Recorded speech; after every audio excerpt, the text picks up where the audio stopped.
I'm Daniel from Robot Dan. In this video I will try breaking down the production of our song Fallen Star from the last EP, Rags to Riches. But before I do, would you consider subscribing? If so, please click subscribe. Now, let's do this. So, this song began with a guitar riff I came up with, inspired by kind of AC/DC riffing, I guess. I recorded a full layout of my song ID all the way through. I added a simple drum loop, and if I remember correctly, also added bass. It's a very simple octave thing, disco bass. And what I sent over to Steve sounded like this.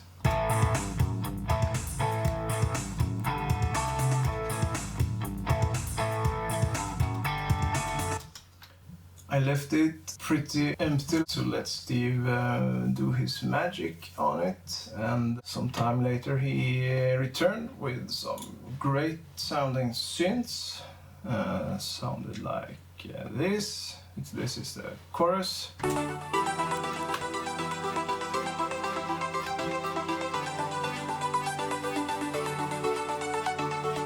Very much 80s, I think. And one cool thing I thought was this one, the classic trance arpeggiator from the very start of the song.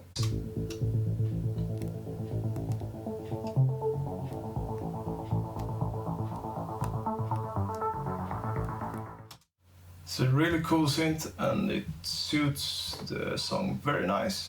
He also recorded a vocal, great vocal melodies with some fantastic lyrics as usual. This time it's about a middle-aged woman who remains in her 80s, something like this. We'll have to ask Steve for an explanation, but I think the theme is very cool. So after this, I arranged my guitars, which is my very favorite thing to do. I had my center guitar riff going, and then I'm very fond of adding a couple of wider guitars that are playing different stuff, meaning not doubled, but different stuff that interacts well with the other guitar.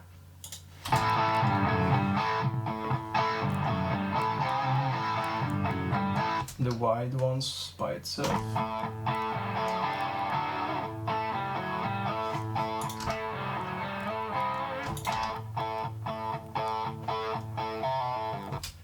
Playing differently, but pretty similar, so it works well together.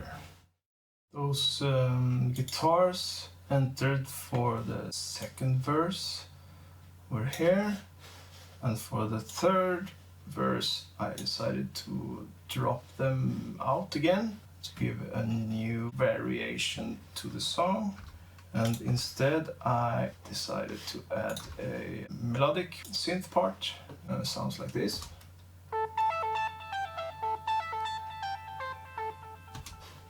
It's a turnover and then they come back halfway through the verse and the pre-chorus.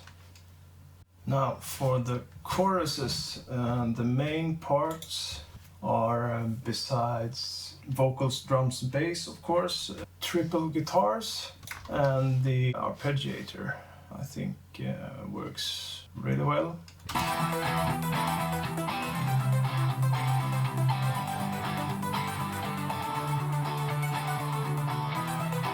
Same here, guitars play different stuff. Still works together. One guitar is here. Second one. And the main riff.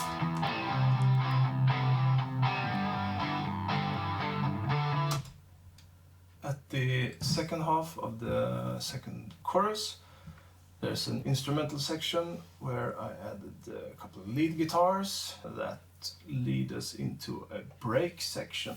We break off from the previous style and sound and come into a more rock and roll sound.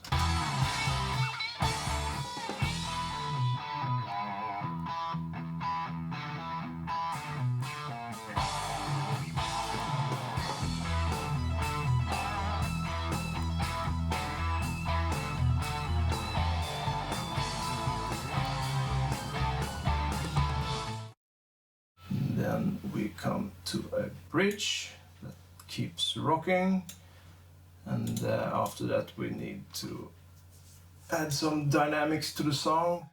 So we broke it down into a softer section with only the arpeggiator, bass and some cool effects I found over here in Studio One, the loop section. I manipulated them to fit the song.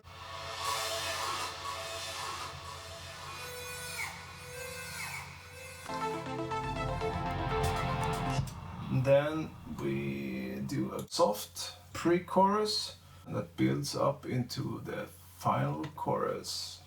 Here we added a couple of background vocals that helps making it sound larger.